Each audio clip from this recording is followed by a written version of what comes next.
ধর্ম যার যার, বড় মা সবার। এতদিন ভিডিওতে সোশ্যাল মিডিয়ায় বড় মার নাম শুনে এসেছি, যাওয়ার খুব ইচ্ছা ছিল। আজ ফাইনালি বড় মার কাছে পৌঁছে গেছি। নমস্কার, আমি পিঙ্কি। আপনারা সকলে ভালো আছেন, সুস্থ আছেন। আপনাদের ভালোবাসায় আমিও ভালো আছি। ফাইনালি আমরা স্টেশনে চলে এসেছি। সকাল সকাল বের হয়েছি ঘর থেকে। প্রায় সকালবেলা বলতে পারেন, স্নান টান করে সকালেই বেরিয়ে পড়েছি বড় মার কাছে। কত জায়গায় যাচ্ছি যাতে মা হতে পারি, এটাই হচ্ছে বাস্তব সত্যি কথা।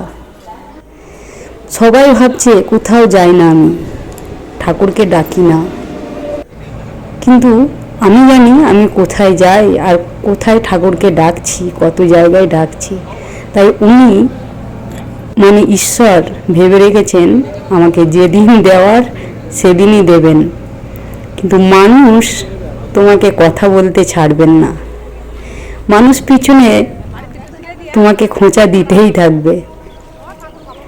তাই তাতে নিজের লোক হোক আর ঘরে পরের লোক কি হোক, সবাই ঠিক বলেই যাচ্ছে যে বাচ্চা কবে হবে। হ্যাঁ, আমি বুঝতে পারছি আমার বয়সটা হয়েছে, কিন্তু কি করব, ওই যে ওপরওয়ালার দান।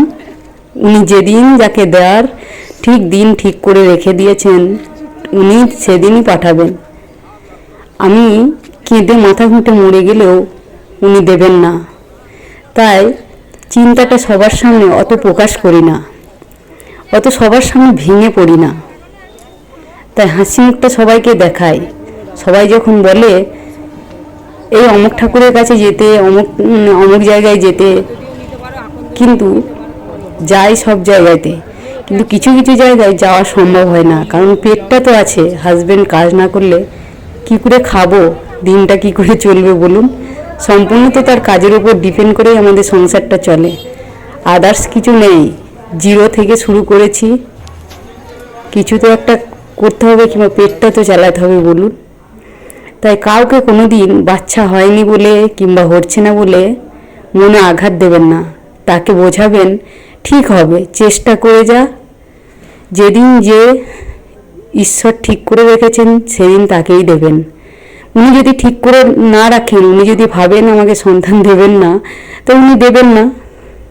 তাই নিশ্চয়ই উনি ভালো কিছু বুঝেছেন। পৃথিবীতে এসেছি সবাই বেড়াতে, নিজের বলে কিছুই নেই, কিন্তু তবুও আমরা নিজের করে ভাবি, তাই না? তাই সবাই বলতে ছাড়ছে না, কিন্তু কি করব বলুন তো। সবাই সবার মতো বলে যাক, কি আর করা যাবে।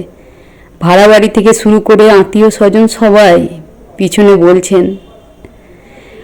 কিন্তু আপনারা বলুন, আপনারা তো অন্তত সেই বলে অন্তত খুশি হচ্ছেন সেই মুহূর্তে। এই খুশিটাই আমার খুব প্রয়োজন।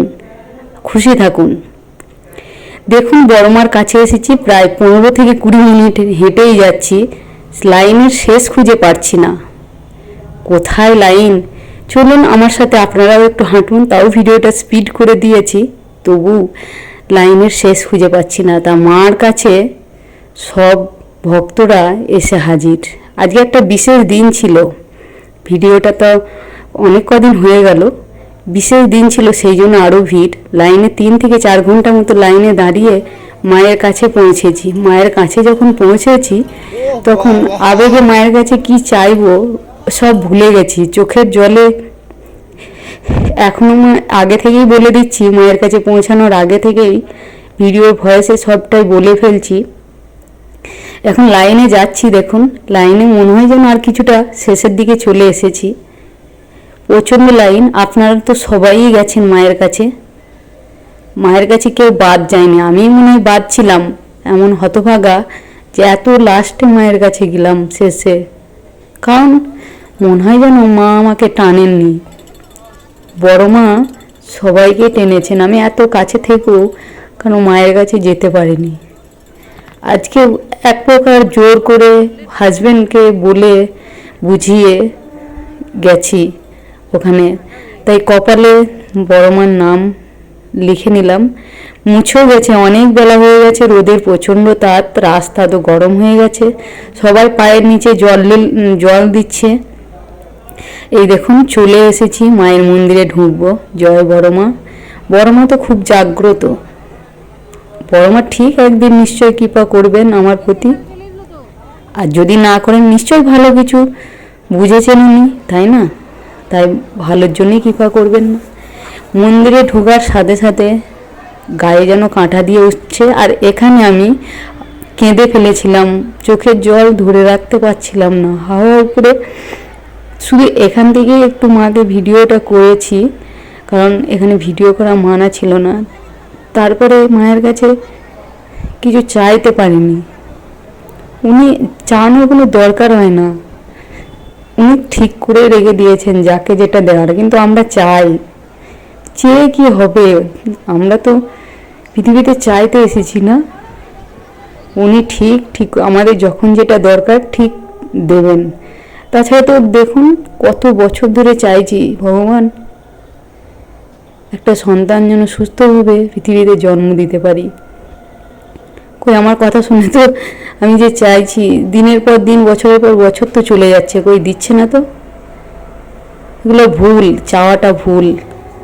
এই যে ভগবান, আমাদের মাথার উপর ছাদ নেই, ভাড়া বাড়িতে থাকি, উনি ঠিক যেদিন দেওয়ার সেদিন দেবে, কিন্তু আমাদের কর্মটা করে যেতে হবে, কাজ। তাই এখন অনেক কিছু ক্ষেত্রে বুঝে গেছি যে চেয়ে কিছু পাওয়া যায় না, ঈশ্বরের কাছে চেয়ে কিছু পাওয়া যায় না, শুধু কর্ম করে গেলে সবটাই পূরণ হয়ে যাবে, কর্ম কাজ। তাই মায়ের কাছে পুজো দিয়ে প্রসাদ পেয়ে গেছি, প্রসাদ পেয়ে আবার পাশে নিরামিষ হোটেলে ভাত খেয়ে আমরা বাড়ির উদ্দেশ্যে রওনা দিচ্ছি, এখন গঙ্গায় পার হচ্ছি।